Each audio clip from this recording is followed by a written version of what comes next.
16장 5절에서 8절 말씀 한 절씩 교독하겠습니다.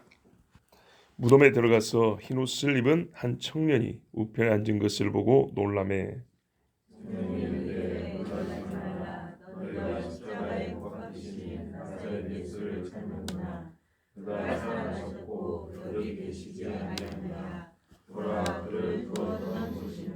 가서 그의 제자들과 베드로에게 이르기를 예수께서 너희보다 먼저 갈릴리로 가시나니 전에 너희에게 말씀하신 대로 너희가 거기서 배우리라 하라 하는지라.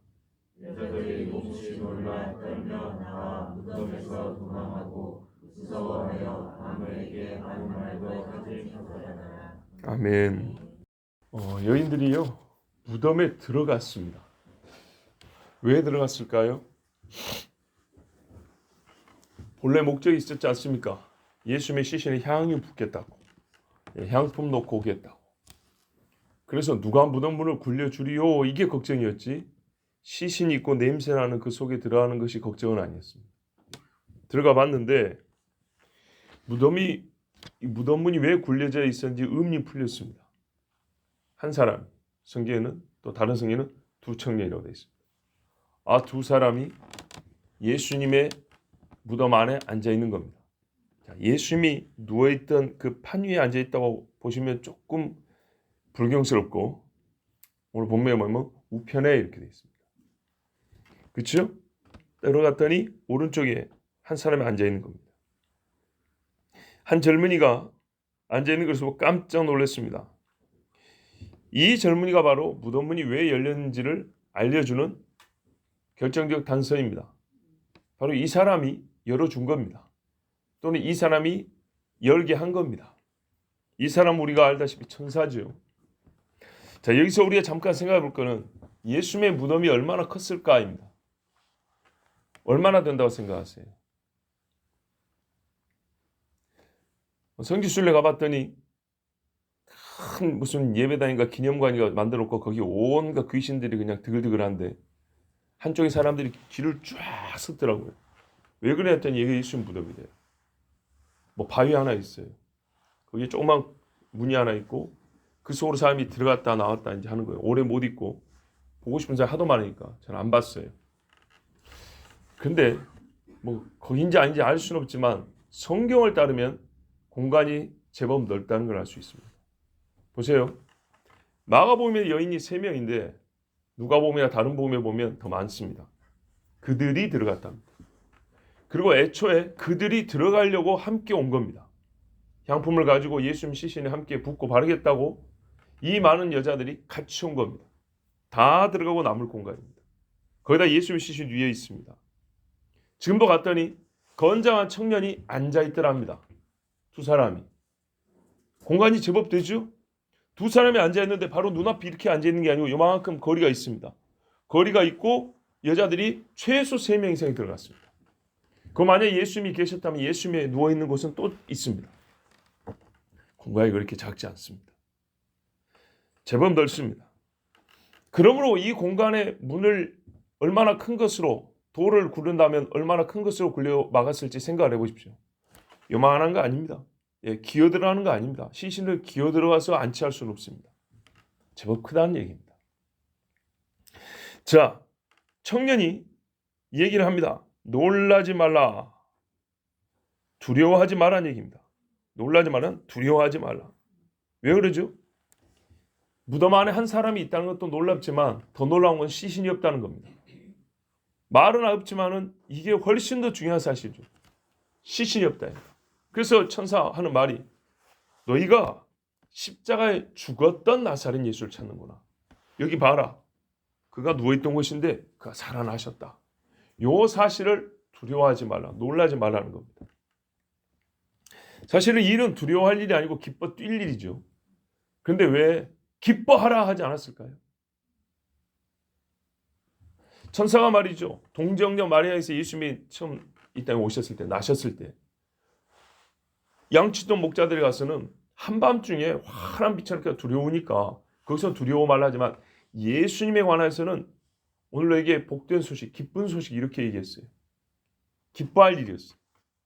근데 지금은 예수님이 분명히 부활한다는 얘기를 미리 했기 때문에 무덤이 비어있는 것을 보면 자연스럽게 기뻐해야 되는데 사람들의 마음에 두려움이 먼저 생겼어. 두려워하지 마라 그랬어. 참 우리가요, 기뻐 뛸 일하고 두려워할 일, 슬퍼할 일, 이 분간하는 게 쉬운 것 같은데 잘 안 됩니다. 왜 잘 안 되냐? 지각이 없어서이기도 하지만 믿음이 없어서입니다. 예, 기뻐할 일이라는 믿음, 슬퍼할 일이라는 믿음. 희한하게 우리 모든 감정 상태에는 이 믿음이 항상 결부되어 있는 걸 알 수가 있습니다.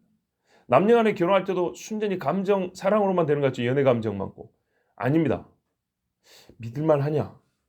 이게 항상 마지막에 검토되는 하나의 조건입니다. 저 여자, 저 남자 내가 살만하냐? 연애하는 거하고 사는 거하고 다릅니다. 살만하냐? 이게 항상 검토 마지막 조건인 것처럼 우리의 매사에 보면 이 믿음이라는 게 항상 결부되어 있습니다. 너희가 십자가에 못 박히신 예수를 찾는구나. 찾는 사람은 확실히 맞아요. 그런데 이 뒤에 보면 그가 살아나셨고, 그럼 천사가 십자가에 못 박히신 예수를 찾는구나, 이 말을 왜 했을까요? 나무라려고 한 것 같은 느낌이 조금 들죠. 왜? 그가 살아나셨다 했기 때문에. 나무라려 그런 게 아닙니다. 왜 이 여인들이 여기서 처음으로 예수 부활의 소식을 듣는지를 알게 해주는 겁니다. 십자가에 있었던 여자들하고 분명히 그랬습니다. 장례식에 참석했던 여자들하고 그랬습니다. 그 사람이 똑같이 향유를 들고 예수님께 왔단 말이에요. 먼저 죽게 나온 자들에게 주님이 먼저 상급을 줍니다. 주님을 사랑함이 더 큰 자에게 주께서 먼저 인정을 해줍니다. 향유 부은 여인에게 복음이 증거되는 곳마다 이 여인의 행한 일을 기념하라 말씀하셨죠. 똑같은 겁니다. 이 여자들이 예수님 만나러 온 겁니다. 예수님 만나러 오지 않았으면 가르쳐주지 않습니다. 이런 부활 소식은요, 무덤에서도 가르쳐줄 수 있지만 방에서도 가르쳐줄 수 있기에 예수님이 방에서 나타내 보이셨습니다. 그런데 왜 여기서 이 시각, 여기서 부활 소식을 알려줍니까? 이 여인들이 이 시각에 여기 나왔기 때문입니다. 분명한 사실입니다. 왜 베들레헴의 목자들에게 천사들이 갔습니까? 거기서 양을 치던 우리가 알기로는 레갑의 족속들이었기 때문에 가르쳐 준 겁니다. 자, 보십시오. 이 여자들이 살아난 자를 여기까지 와서 찾는다고 나무란 게 아니고, 너희가 먼저 부활의 소식을 듣게 된 이유는 너희가 예수를 찾는 자이기 때문이라고, 예수를 사랑한 자들이기 때문이라고 그렇게 말씀해 주는 겁니다. 십자가에 못 박히신 나사렛 예수, 분명히 예수님은 십자가에 못 박혀 죽었습니다. 그런데 일으켜졌다 그럽니다. 로마서에는 보면 혈통으로는 다윗에게 나셨고 능력으로는 그가 죽은 자 가운데서 부활하셨다 이렇게 되어 있습니다. 그래서 성경에는 두 가지 기록되어 있는데, 예수께서 본인의 신성으로 죽음 가운데 있을 수 없었다와 하나님께서 그를 일으키셨다입니다.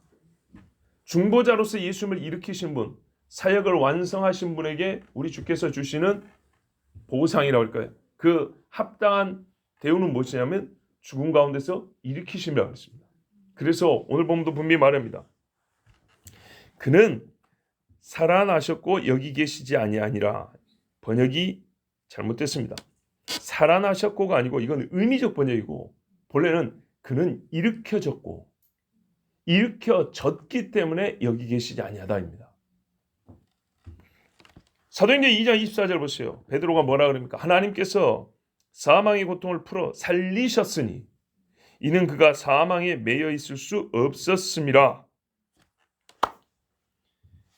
누가복음 24장 5절 8절에도 왜 너희는 살아계신 분을 죽은 자들 가운데서 찾느냐? 그분은 여기 계시지 않고 일으켜지셨다 이렇게 말합니다. 자, 십자가에 예수님이 어떻게 했다고요? 일으켜졌습니다. 하나님이 살리셨습니다. 자, 살리신 후에 여기 계시지 않다, 즉 이 무덤 안에 계시지 않다입니다. 우리 하나님이 십자가를 외면하지 않고 예수님의 죽음의 순간까지 함께한 여인들이 예수님 사랑해서 찾아왔기에 먼저 부활의 소식을 바로 이곳에서 가르쳐줬습니다. 그리고 마지막으로 천사들이 이렇게 말합니다. 보라, 여기 그를 두었던 곳이다. 그죠? 6절 마지막에 보십시오. 보라, 그를 두었던 곳이냐 그랬습니다. 여기 예수 믿습니까? 없습니까? 없지요. 없습니다. 바로 여기였는데 여기에 지금 없어요. 그리고요, 여기에 계시지 않은 예수를 어디서부터 증거해 주냐면 여기서 증거하는 거예요. 바로 이 자리가 이 양 측면을 다 말해주는 겁니다. 여기 주가 누워있던 곳이고 바로 여기서 부활하셨다는 겁니다. 바로 여기서 부활하셨기 때문에 여기 앉아 계시지 않고 여기를 떠나셨다. 입니다. 그러면서 할 말을 가르쳐줍니다. 가서 제자들, 예수님의 그의 제자들과 베드로에게 말하라. 예수께서 너희보다 먼저 갈릴리로 가시나니 전에 너희에게 말씀하신 대로 너희가 거기서 배우리라. 너희보다 먼저 갈릴리로 가시고 이것은 너희에게 전에 말씀하신 대로다. 아주 중요한 사실입니다. 왜냐? 마가복음 14장 28절에 보면 예수님이 6월절 식사 중에 이 말씀을 합니다. 즉 12명 외에는 들은 자가 없습니다. 제자들 외에는 이 말을 들은 적이 없다고요. 그러므로 이 여인들이 가서 천사가 하는 말이 주님이 먼저 갈릴리에 가 계신다고 말씀하신 대로 거기서 만나겠다고 하니 어여 갈릴리로 가십시오. 무슨 말이냐? 당신들은 무덤에 와볼 필요도 없다는 얘기입니다. 이게 하나님이 제자들에게 요구한 믿음이에요. 천사들을 통해서 가르쳐 준 거라고요. 사사시대에도 보면 천사들이 와서 말하죠. 근데 불안하고 확인하고 싶어서 뭘 가져올 테니까 어떻게 해달라 막 그러면서 막 증표를 달라 막 이런 식으로 하죠. 그게 이제 우리 인간이니까 이해는 되지만 하나님이 요구하신 믿음은 아니에요. 하나님이 우리에게 용납해 주신 믿음은 작은 믿음이란데 하나님이 원하시는 믿음은 아니에요. 제자들은 올 필요가 없어요. 바로 갈릴리로 가면 돼요. 어떻게 하면 되죠? 뛰며 가면 돼요. 네. 요즘 뭐 재밌는 이모티콘 많더라고요. 막 토끼들이 뛰는 것도 있더라고요. 그렇게 뛰며 가면 되는 거예요. 그런데 이 제자들이 아무도 안 믿었어요. 안 가요. 안 가니까 그날 밤에 예수님이 그들이 모여있는 방에 오신 거예요. 네. 자, 여자들이 최소 3명이나 갈릴리에서 주님이 만나겠다는 소식을 전하면 제자들이 의문을 갖지 않겠습니까? 그거 우리만 아는 이야기인데. 그리고 우리만 알지만 지금 다 잊고 있었던 이야기인데. 당신들 그거 어디서 들었냐? 천사가 예수님의 무덤에서 말해주더라. 그러면 여러분 이 정도면 말이죠. 충분히 예수님 부활 믿어야 됩니다.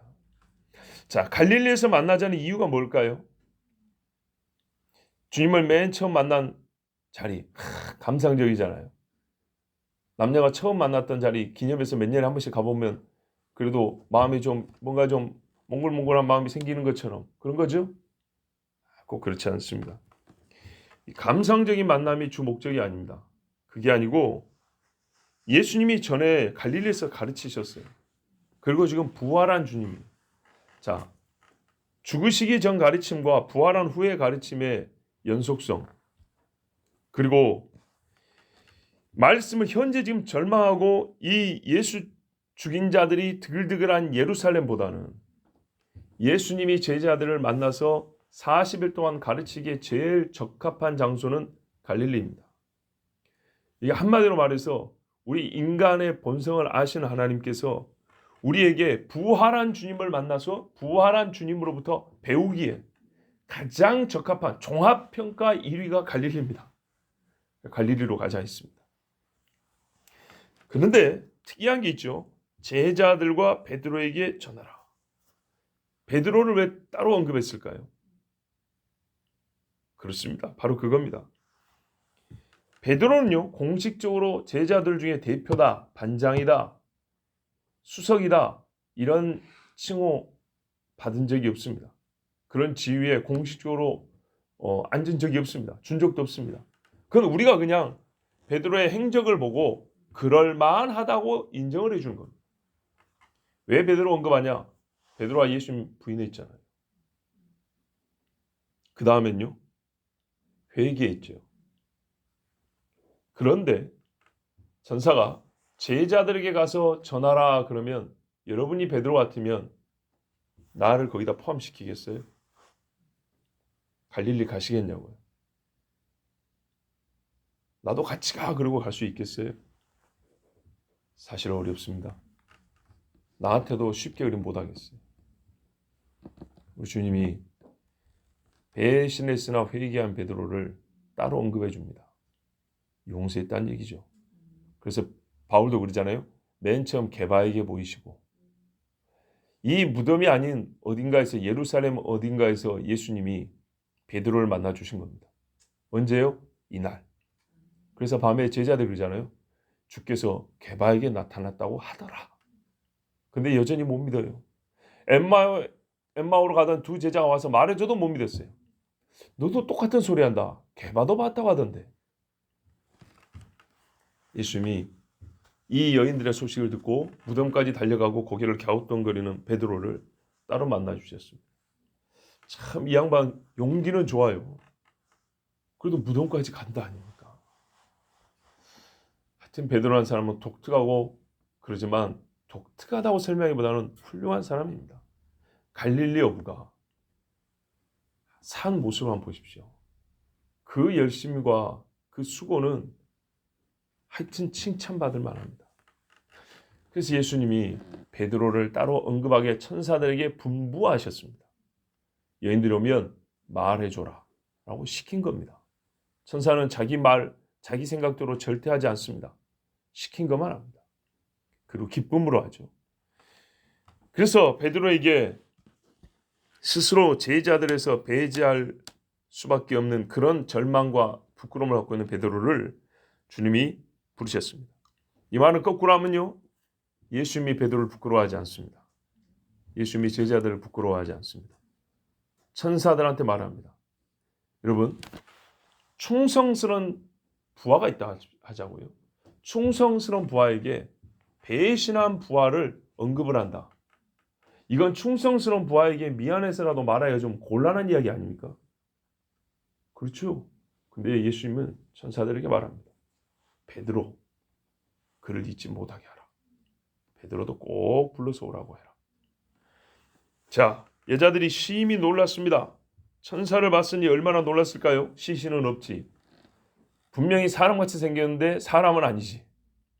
그리고 그 하는 말이 예수님이 부활했다 그러고 제자들에게 갈릴리로 가라 이런 말씀을 하시니까 너무 놀랐습니다.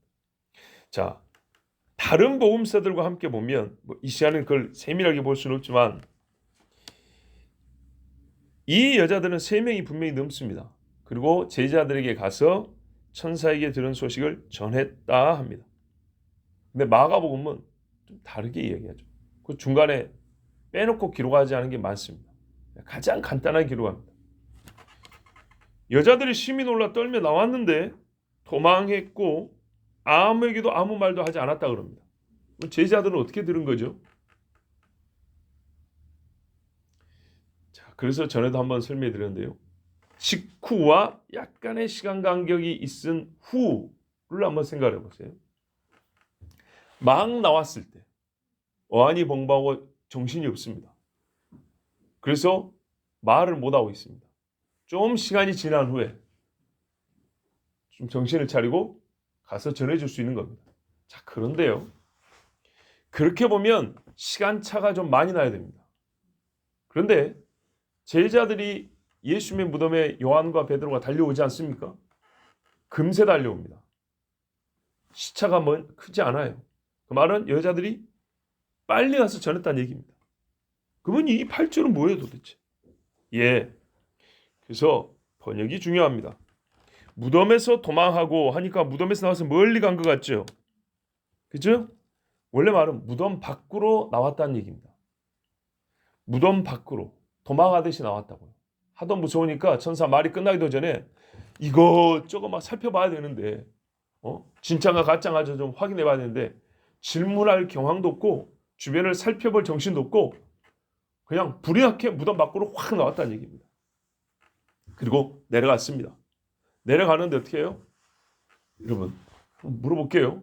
부활절날 옛날에 계란 가지고 밖에 나가서 전도해 본 적 있죠?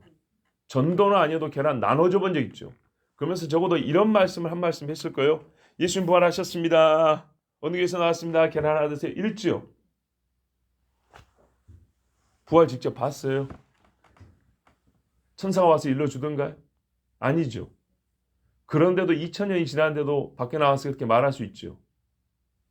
무슨 말 하는지 이해가 되십니까? 현장에 있었던 바로 그때 그 사람들인데 아무 말도 못했다는 얘기입니다.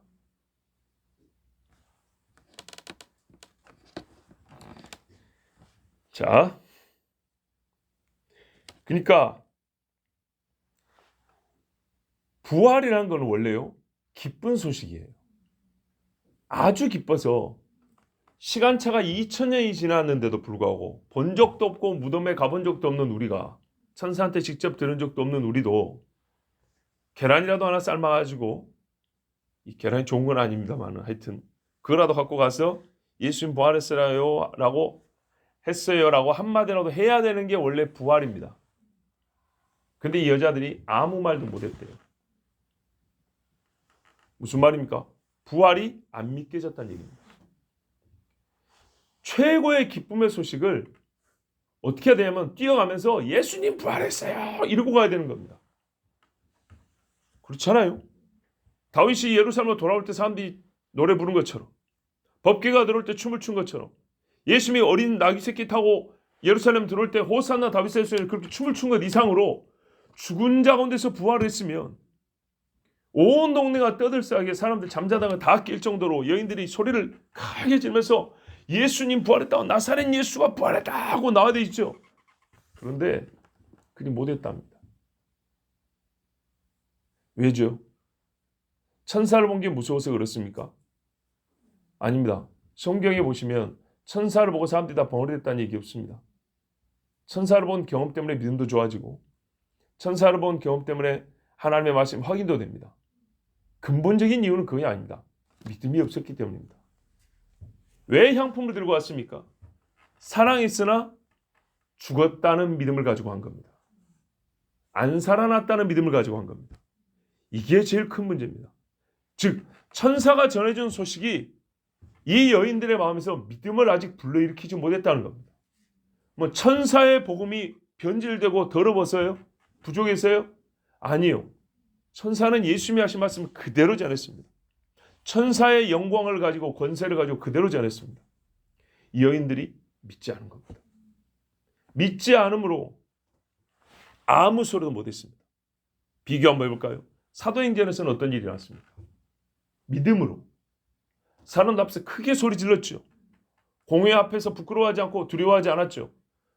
이 차이가 어디서 나온 겁니까? 본래 천사를 본 사람이 벙어리가 되냐? 그게 아니라고요. 믿음의 문제입니다. 그러므로 이 여자들이 한 것은 뭐냐면, 맨 처음에 천사들 보고 두렵고 떨려서 불이 나게 도망치고 나왔는데 자기들끼리도 너무 무서우니까, 근데 한편 이해는 되죠. 예. 사람은 그 심리적 충격을 이성적으로 정리할 때까지 좀 시간이 좀 필요한 건 사실이거든요. 자기들끼리도 말을 못해요. 욥이 고난당을 먹고 친구 셋이 일주일 동안 말을 못했다잖아요. 우리 이게 정상적인 범죄에서 이해가 됩니다. 이해는 되는데 분명한 건 믿음이 없다는 것도 사실입니다. 자, 그래서 이 여자들이 말이죠, 자기들끼리도 얘기를 못하고 지나가는 새벽에 부지런한 사람도 있을 거 아니에요. 뭐는 누가 뭐 광장에 사람 모아놓고 얘기하래요. 그 새벽에 오가는 몇 사람한테 예수님 부활했어, 저기 무덤에 한번 가봐, 예수님 부활했어, 이렇게 할 수 있는데 아무 소리 못하고 내려갔다니. 그리고 사람들이 무섭기 때문이죠. 이래서 예수 이야기를 못하고 내려갑니다. 요 근래 예수 믿는 사람들 어디 가서 찬송 한 곡조 부르기 어렵습니다. 망을 봐야 되고 무섭습니다. 잘못을 해서가 아니라 잘못한 자로 여겨버리기 때문에 참 곤란합니다. 이때 이 여인들은 아마 우리보다 훨씬 더 큰 압박을 느꼈을 겁니다.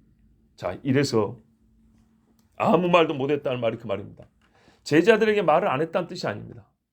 기본적으로 지금 심리 상태가 이렇다는 것이고, 실제로 그래서 사람들에게 말을 못하고 갔다 이 말입니다. 그러나 제자들에게 증거는 했어요. 이래 해서 제자들이 증거를 했는데 베드로하고 요한만 따로 무덤으로 갔어요. 왜 그랬을까요? 마가복음의 기록이 좀 짧게 돼 있어서 제가 몇 가지만 다른 복음서 이야기를 좀 함께 전합니다. 베드로와 요한은 따로 간 것이 여러 제자들과 함께 있다가 열심히 특심해서 간 게 아니고 이 둘이 따로 있었습니다. 그래서 성경에 보면 뭐라 되냐면 막달라 마리아가 베드로와 요한에게 갔다고 돼 있습니다. 그러면은 이때 바로 그것이죠. 베드로가 다른 제자들과 따로 있었기 때문에 예수님이 베드로를 만나셨고 제자들이 나중에 베드로를 본 다음에 예수님이 나에게 오셨다고 같이 있지 않았기 때문에 이게 말이 되는 거죠. 예, 베드로는 따로 있었어요. 아마 그 따로 있는 베드로를 위로한다고 요한이 베드로에게 갔던 것입니다. 그리고 실제로 두 사람이 제사장 집에까지 같이 갔지 않습니까? 그러므로 요한이 형님 좀 위로하고 격려한다고 둘이 같이 있었는데 막달라 마리아는 그곳을 알기 때문에 거기로 가고 다른 여자들은 다른 제자들이 모이는 곳으로 가고 이렇게 된 것. 그래서 베드로와 요한에게 갔다고 성경 분명히 그렇게 되어 있습니다. 막달라 마리아는 제자들이 아니고 막달라 마리아는 베드로와 주의 사랑하시는 제자에게 가서 이렇게 되어 있습니다. 거기 가서 말을 했습니다. 그랬더니 이 두 제자가 뛰어나온 겁니다. 그리고 막달라 마리아는 다시 또 따라왔죠. 다른 제자들은요. 성경에 말해서 믿지 아니하더라 이렇게 되어 있습니다. 믿지 아니하였고 여인들은 겁이 났기 때문에 그 소식 전해주고 이제 간 거죠. 다른 데로. 자, 순서가 그렇게 됩니다. 그리고 요한과 베드로가 무덤에 와서 들어가서 보고 이상하다 이러고 간 후에 마리아는 거기서 계속 엎드려 울고 있었죠. 그런데 울고 있으니까 앞에 천사들이 또 나타났어요. 성경에 보면 그렇게 되어 있습니다. 그리고 뒤에 주께서 서셨다 이렇게 되어 있습니다. 그러면 여기서 분명한 한 가지 사실이 밝혀졌네요. 제자들이 시신 도둑질 안 했구만요. 그렇죠? 여인들이 와서 볼 때까지 제자들 온 적도 없고 와서 믿은 적도 없고 살짝 보고 왔으니 제자들이 도둑질했다 소리는 가당치 않은 얘기가 됩니다. 자, 여러분 오늘 이 말씀 다시 한번 정리해 보겠습니다. 천사들은 예수님 부활을 전했습니다. 명령을 받았습니다. 그리고 여기 남겨졌습니다. 여인들은 이 사실을 증언하라고 사명을 받고 보냄을 받았습니다. 천사는 자기가 직접 예수님이 놓여진 무덤의 문을 열었으나 여인들은 예수님이 살아나신 장면을 보지 못했습니다. 주를 직접 보지 못했습니다. 그러나 증언해야 하는 사명을 받았습니다. 이 무덤 안에 있는 두 천사와 그들이 한 말이 예수님 부활의 증거로 충분했기 때문에 예수님이 이 여인들에게 나타나지 않으셨고 다른 증거는 주지 않으셨습니다. 보십시오. 천지창조의 증거를 줘야지 각 세대들마다 프레젠테이션 할까요? 그게 아닙니다. 바다를 보고 하늘을 보고 공주의 새를 보고 네 몸뚱아리를 봐라. 충분합니다. 두 천사가 있고 무덤이 비어있고 천사들이 하는 말로써 충분합니다. 그리고 누가복음에 보면 객혀 있는 걸 봤다고 되어 있습니다. 세마포 객혀 있는 걸 봤다고. 충분합니다. 자, 안타까운 사실은 여인들이 예수님을 사랑하는 것은 굉장히 훌륭하고 본받을 만한 일이지만 이 사랑과 믿음의 부조화입니다. 증거의 불충분이라 여겼기 때문에 믿음이 발생하지 않았습니다. 무슨 말이냐면 예수님은 이 정도면 부활을 믿기에 충분하다고 천사 둘이 남겨놨는데 사람인 여인들은 이것으로는 부족하다 여겨서 믿지 않았습니다. 그래서 또 무덤을 찾기까지 했습니다. 막달라 마리아는. 그러면서도 하는 말이 뭡니까? 눈물이 앞을 가니까 잘 모르지. 동산직인 줄 알고. 이 마음만 해도 정말 애절해요. 가슴이 뜨거워져요. 여인이 어떻게 산에서 남자 시신을 업고 내려갈 수 있겠습니까? 내가 가져가겠으니 말만 해달라. 도대체 불가능한 일이지만은 시신이 어딘지 말만 해주면 내가 옮겨가겠다고 말합니다. 엄청난 사랑입니다. 그런데 그런 사랑을 주님이 마다한 건 아니지만 주님이 요구하시는 것은 믿음입니다. 향품을 가져오는 사랑을 거부한 것이 아니고 그게 불필요한 일이 벌어졌다는 것을 믿으라는 겁니다.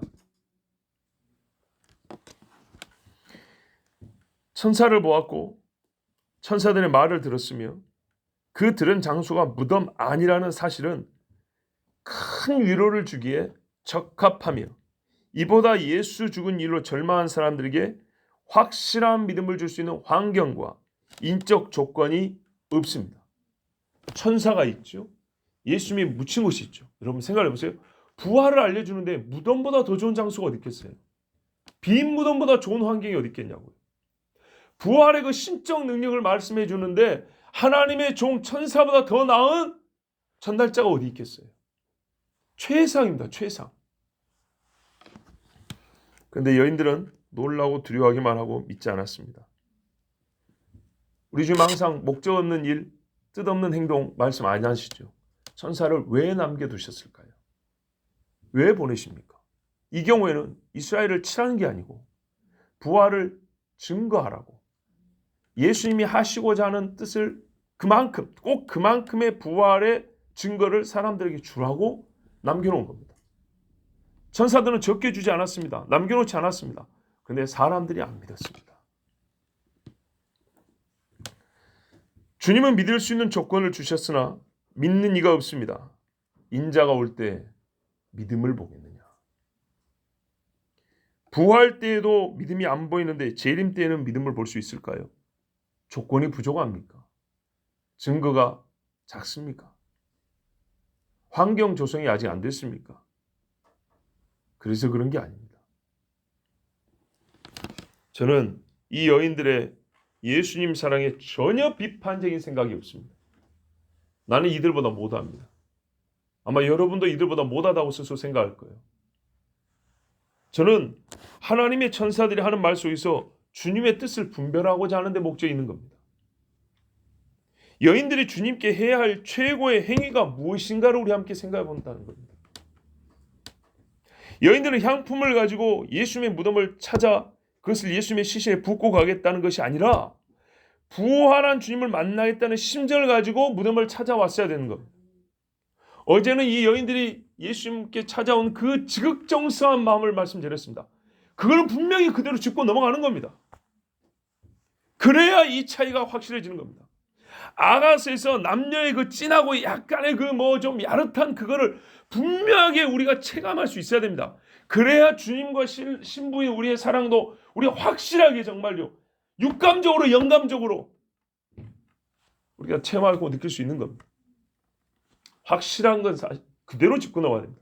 이 여인들은 예수님을 엄청 사랑했고 그 행위는 우리가 반드시 본받아야 됩니다.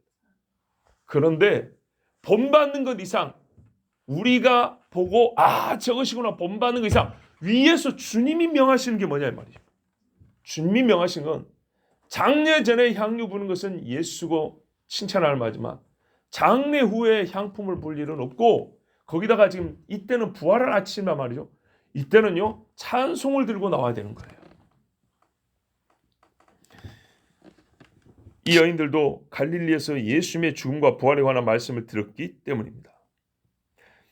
성경에 보면 누가복음에 이런 말씀이 있어요.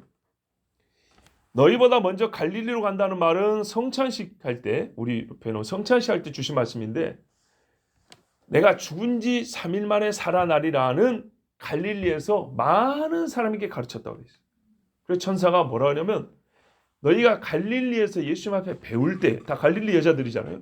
배울 때 내가 대제사장들에게서 죽임을 당하고 3일 만에 살아나리라 한 말을 너희도 들었다. 그러므로 그가 여기 계시지 않고 살아나셨다. 이렇게 말을 했어요. 그렇기 때문에 이 여인들은 3일째 주님을 찾으러 올 때는 누가 문을 열어줄까가 아니라 부활한 주님을 만나겠구나 이러고 와야 되는 거예요. 우리가 이 믿음보다 더 크다는 얘기 아니라 주님이 요구하시는 믿음이 그거라 이 말입니다. 주님이 요구하시는 믿음이. 자 여러분 다시 한번 묻습니다. 주님이 승천하시고 다시 오신다는 소식을 듣지 못한 자가 있습니까? 예수님이 내가 죽임을 당하고 3일 만에 다시 살아나리라 한 말을 듣지 못하지 않았다 했습니다. 들었다 그랬습니다. 그럼 주님이 다시 오신다는 말씀이 성경에서 들려지지 않습니까? 2000년 동안 울려 퍼졌습니다. 여러분, 두 사건의 성격 차이와 사람에게 주는 심리적 충격의 거리감 볼까요? 십자가 죽음과 부활, 이거하고 승천과 재림, 이 두 가지가요, 전자와 후자가 어디가 더 간격이 큽니까? 이해가 잘 보십시오. 십자가와 부활입니다. 죽음과 생명입니다. 그죠? 어둠과 빛입니다. 이 간격이 큽니까? 아니면 승천과 재림입니까? 승천도 어떻게 해요? 존귀죠. 그죠? 주님 다시 오실 때 만국을 다스리는 권세를 가지고 오시죠. 그죠? 승천도 주께서 영광을 받으신 이죠. 다시 올 때는 그 광채로 온 땅에 어둠이 없죠. 그렇죠? 이 일의 성격을 보세요. 어디가 더 큰 차이를 보이고 있냐고요.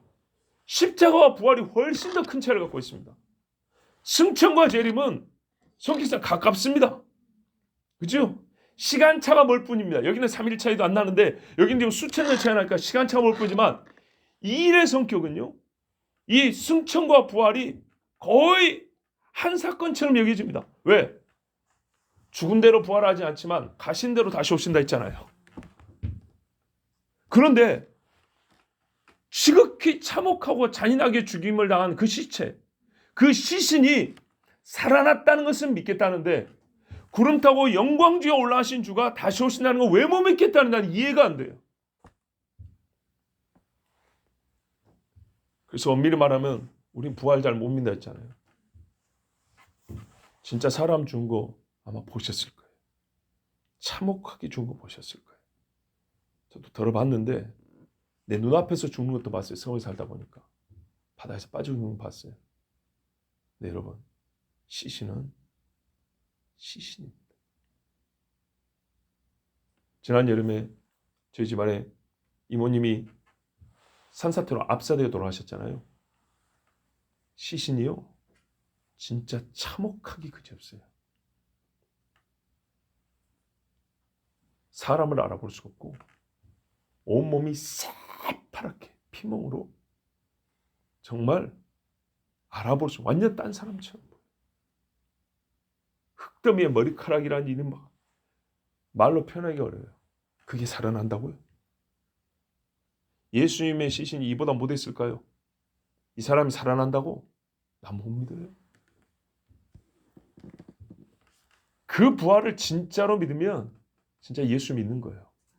예수 믿으면 그 부활을 진짜로 믿는 거예요. 여러분, 부활을 진짜로 믿으니까 예배하는 거고, 부활주일에 우리가 계란 나눠주고 부활의 분위기 살리면 안 된다니까요. 예? 진짜로 죽은 자가 살았다는 걸 믿는 사람이 예수를 믿는다고 하는 거예요. 예? 내가 봤는데 그 예수가 살아난다고? 못 믿어 나는. 왜 예수님 제자 못 믿었다고 내가 누차 말해줘. 나 봤거든. 어떻게 죽는지 봤단 말이야. 그런 시체 어떻게 살아나냐고. 택도 없는 소리 하지 마. 근데 그런 시신이 살아나는 걸 믿는 것이 바로 믿음이라는 거예요. 그 죽은 이가 사는 걸 믿기 때문에 나는 예수 믿는다고 말하는 거예요. 그런데 진짜 이제 그 다음에 이해가 안 되는 거예요. 그렇게 살아난 예수는 믿겠다는데 영광 중에 올라간 예수가 영광 중에 온다는 것은 또 못 믿겠다는 거예요. 여러분, 놀랍게도, 정말 놀랍게도 제 말이 틀리면 제 뺨을 치세요. 성경에 기록된 믿음의 사람들 중에, 부활을 믿는 믿음의 사람 중에 예수님의 다시 오심을 믿지 않았다는 사람이 있으면, 한 사람이라도 있으면 데리고 와보세요. 사도행전과 여러 서신 중에 부활 이후에 복음을 증거받았지 않습니까? 사도 바울과 베드로 와서 부활 이야기를 했어요. 그래서 나는 부활의 주님을 믿는다고 고백한 사람 중에, 근데 나는 예수 제레모 못 믿겠다. 근데 그 사람도 성경에서 그리스도인을 하더라. 제자들이 칭찬하는 믿음의 사람이라 하더라. 있으면 데려와 보세요. 우리 성경대로 하자고요. 예수님을 향한 사랑과 교회를 향한 열정을 나무라는 것이 아니요, 예수님의 천사를 통한 여인들의 요구한 믿음이 뭐냐 그 말이에요.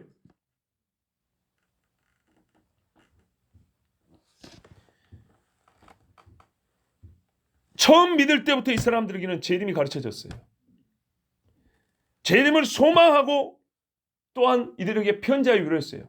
우리가 잘 읽는 데살로니가전서 4장이 언제 기록된 겁니까? 바울의 사역 초창기에 기록된 겁니다. 그 사람들, 데살로니가 사람들이 바울에게 몇 년을 배웠습니까? 바울이 제일 길게 한 3년 남짓 에베소에 있었나요? 훨씬 몇 달, 몇 주, 1, 2년 이러고 또 가고 바울은 옮겨다니면서 옥에 갇히면서 편지했습니다. 근데 제가 늘 말하잖아요. 1년 배운 사람들이 쓴 편지의 수준이 오늘 우리가 몇 년, 몇십 년을 해서 연구를 해야 이해가 될 정도라니. 율법을 알지 못하고 평생 우상 숭배하고 위대하다 아르테미스하고 외치는 사람들도 세상에 2년, 3년을 배우고 나서 바울과 같은 수준의 믿음을 가졌단 말이죠. 그런데 불구하고 우리는 그 성경을 해석하기에 지금 전전긍긍하는 이 지경이라니. 어떤 경우는 뻔히 해석이 되는 걸 보고 나는 못 믿겠다는 이런 믿음이라니. 이해가 됩니까?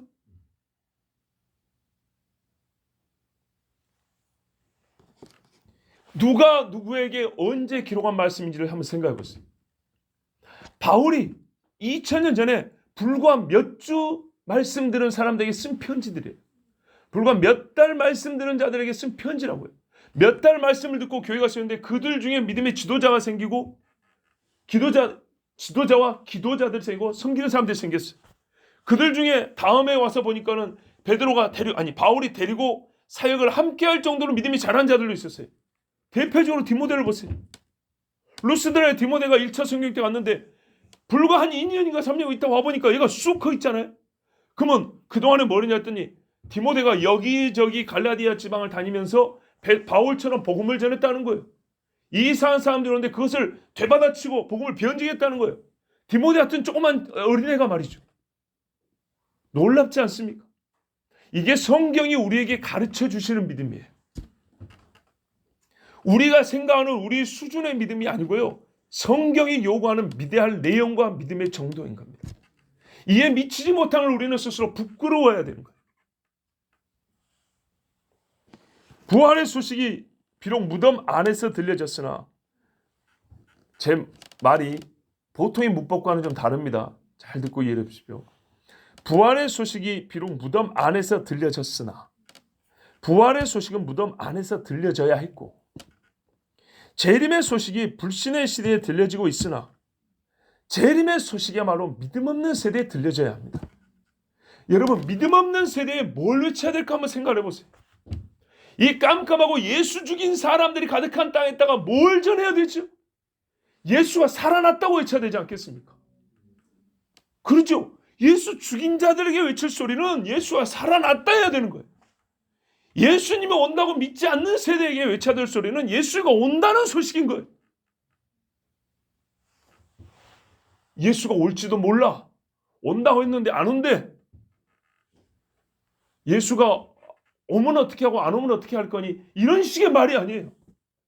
이런 식의 믿음은 우리 주님이 천사들에게 전하라고 준 명령한 내용이 아니었어요. 분명히 내가 전에 한 말을 그대로 전하라고 그랬어요. 여인들에게. 여인들 너희는 제자들이 가서 그대로 전하라고 그랬어요. 그리고 제자들 어떻게 해줘? 예수님이 하신 말씀을 그대로 전환받았죠? 근데 이 사람들은 전에 제일 많이 들은 사람들이었어요. 그래서 너희들은 어떻게 해요? 다시 와서 세상에 전하라고 그랬어요. 여러분 예수 죽인 세대 사람들이기 때문에 예수 살아났다는 소식을 들어야 됩니다. 예수 죽여 묻은 곳이기 때문에 예수 부활의 소식이 거기서 들려져야 됩니다. 이게 복음의 역설입니다.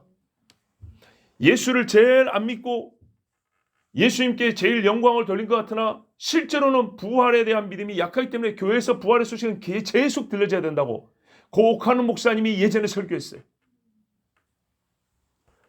복음을 많이 들은 교회일수록 복음이 약해진 것을 본다고 한탄하면서 설교했어요. 생전에. 예수 재림의 믿음이 없는 세대이기 때문에 항상 이 세대가 되어줄 수 있는 뭐냐? 예수님 다시 오신다는 소식이에요. 이게 복된 소식입니다. 떨고 있는 사람들에게, 세상의 어둠 속에 두려워하는 사람들에게 제일 복된 소식, 잠자는 자들에 관해서 너희가 걱정할 것이 없으니 주께서 하나님의 나팔과 천사장의 호령소리와 함께 오실 때 그들을 먼저 살려 끌어올리고 너희 남아있는 자들로 끌어올 공주에서 주를 영접하게 하시리라. 그러므로 이 말로 너희가 서로 너희끼리 위로하라 그랬다고요. 이 어두운 세상에 이보다 위로가 되는 소식이 없답니다. 할렐루야. 나는 사실을 믿어요. 그걸 실제로 경험합니다. 그런데 우리가 위로하기를 원하면서 하나님이 가르쳐주는 위로의 말이 없어요. 요즘에 살기 힘들지. 필요한 인사말입니다. 요즘에 먹고 살기 힘든데 내가 뭐 도와줄 거 없을까? 필요한 이야기입니다. 보세요. 우리 주님의 몸에 향유 좀 부으면 어떨까? 필요한 이야기입니다. 그러나 주님이 요구하시는 것은 아니라는 거예요. 주님이 원하시는 것은 그보다 큰 거라는 겁니다. 예수를 위하여 식탁을 마련한 집 예수님이 나무라지 않았어요. 거절하지 않으셨어요. 그러나 그 식탁보다 더 중요한 것은 장례를 위하여 힘써 미리 준비하여 향유를 부은 여인, 그녀는 예수님이 칭찬하셨어요. 주님이 우리에게 칭찬하는 믿음이 있습니다. 아무도 믿지 않을 때 주님 다시 오시면 믿어라. 무덤을 찾긴 했으나 아무도 믿지 않는데 너는 예수의 부활을 믿어라. 이것이 주님의 말씀입니다. 천사는 분부를 받아 명령을 받아 무덤에 머물러 있었고 여인들은 사명을 받고 무덤 밖으로 보냄을 받았습니다. 보냄받은 자들, 저와 여러분, 그러므로 우리에게 필요한 것은 믿음입니다. 듣고 본 바에 대한 믿음입니다. 이 소식이 울며 전할 소식입니까? 웃고 뛰며 전할 소식입니까? 예수 오심이 두려워하며 근심하며 들어야 될 소식입니까? 반가워하며 즐거워하며 들어야 될 소식입니까? 주의 말씀을 들으시기 바랍니다. 기도하겠습니다.